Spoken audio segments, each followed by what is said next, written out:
नमस्कार दोस्तों, एक बार फिर से स्वागत है आपका हमारे YouTube चैनल दिव्य दर्शन में। रामायण हिंदू धर्म का एक प्राचीन ग्रंथ है और बचपन से ही हम सब पढ़ते हुए आए हैं कि कैसे रावण ने सीता माता का हरण किया और बाद में रामचंद्र जी के साथ उनका युद्ध हुआ और कैसे रावण को पराजय का सामना करना पड़ा। लेकिन क्या आप जानते हैं कि बहुत से ऐसे लोग भी हैं जो रामायण को सिर्फ एक काल्पनिक कहानी बताते हैं। दोस्तों, आज के एपिसोड में मैं आपको रामायण के वो 3 पुख्ता सबूत दूंगा जिसको जानने के बाद आपके दिमाग में शक की कोई गुंजाइश नहीं बचेगी। ऐसे कई सारे राजों को जानने के लिए वीडियो को अंत तक जरूर देखिएगा और इसी प्रकार का धार्मिक ज्ञान लेने के लिए हमारे चैनल दिव्य दर्शन को सब्सक्राइब कर लें और नोटिफिकेशन बेल को ऑन कर लें। फैक्ट नंबर 1, रामायण के अनुसार रावण ने माता सीता को अशोक वाटिका में रखा था क्योंकि सीता माता ने रावण के महल में रहने से इनकार कर दिया था।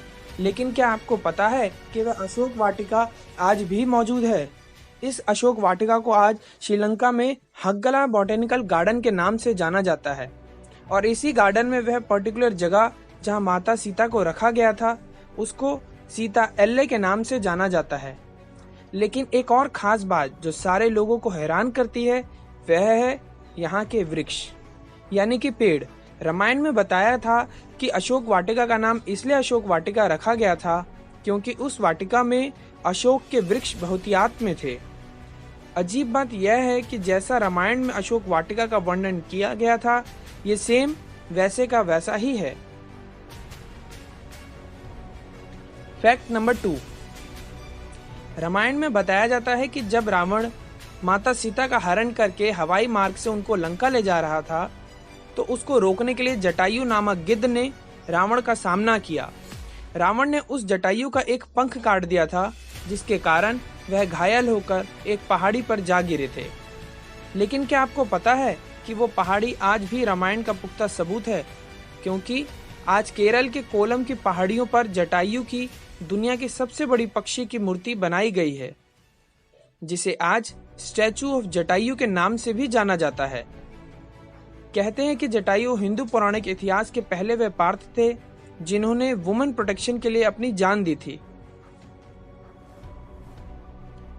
फैक्ट नंबर 3, अब बात कर लेते हैं उस सबूत की जिसे न सिर्फ इंडिया और श्रीलंका के लोगों को भी चौंका दिया बल्कि अमेरिका के नासा के साइंटिस्ट को भी हैरान करके रख दिया।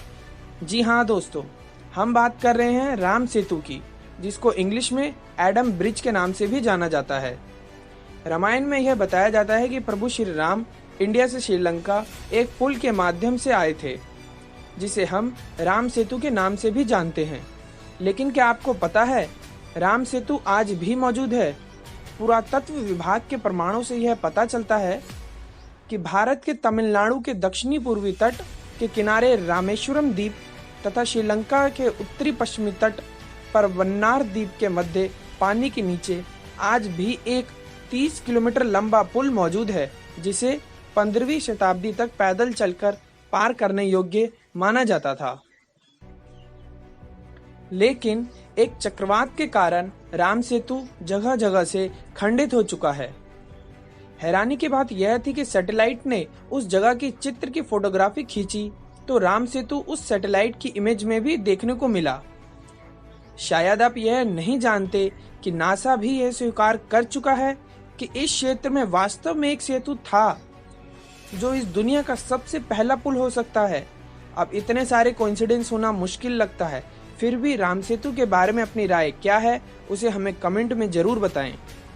आशा करता हूं कि आप सभी लोगों को रामायण ग्रंथ के बारे में जानकारी अच्छी लगी होगी। इसी तरह के वीडियोस देखने के लिए हमारे चैनल दिव्य दर्शन को सब्सक्राइब कर लीजिए और नोटिफिकेशन बेल को ऑन कर लीजिए। धन्यवाद।